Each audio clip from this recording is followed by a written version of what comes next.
ressurreição existe ou não?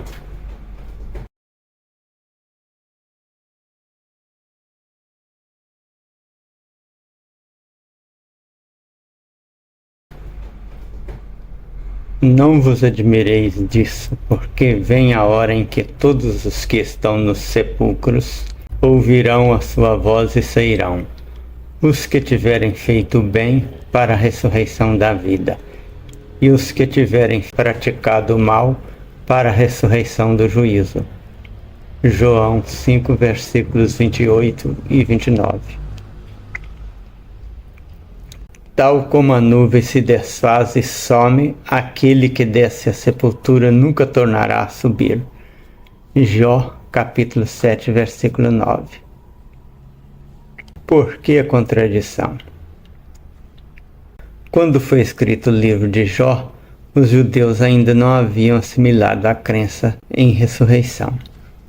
Lendo a história dos patriarcas no Gênesis e todo o conteúdo do Êxodo, não encontramos nenhuma promessa de ressurreição a quaisquer dos homens escolhidos de Yahvé.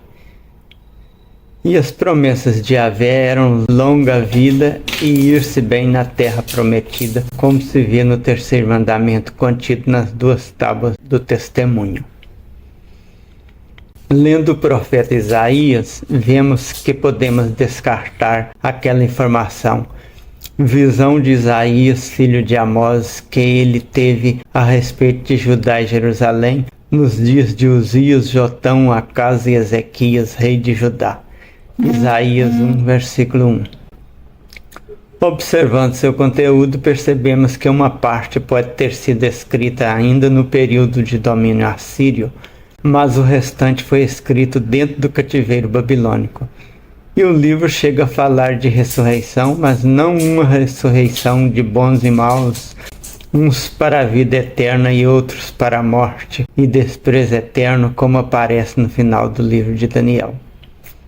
As 2 referências são: os falecidos não tornarão a viver, os mortos não ressuscitarão. Por isso os visitaste e destruíste e fizeste perecer toda a sua memória. Isaías 26, versículo 14. Os teus mortos viverão, os seus corpos ressuscitarão. Despertai e exultai, vós que habitais no pó, porque o teu orvalho é orvalho de luz, e sobre a terra das sombras fá-lo-ás cair. Isaías 26, versículo 19. Ao se referir a Israel, fala que teus mortos ressuscitarão. E ao se referir aos inimigos, diz: os mortos não ressuscitarão. Se o autor dessas palavras já cria que os hebreus fossem ressuscitar, ainda não cria em ressurreição dos maus, achava que os outros povos não teriam ressurreição. No último capítulo, o 65, o livro fala da queda de Babilônia e prevê o domínio judaico com a Nova Jerusalém, após o que nunca mais os judeus seriam molestados por gentios, mas nada de ressurreição, apenas longas vidas.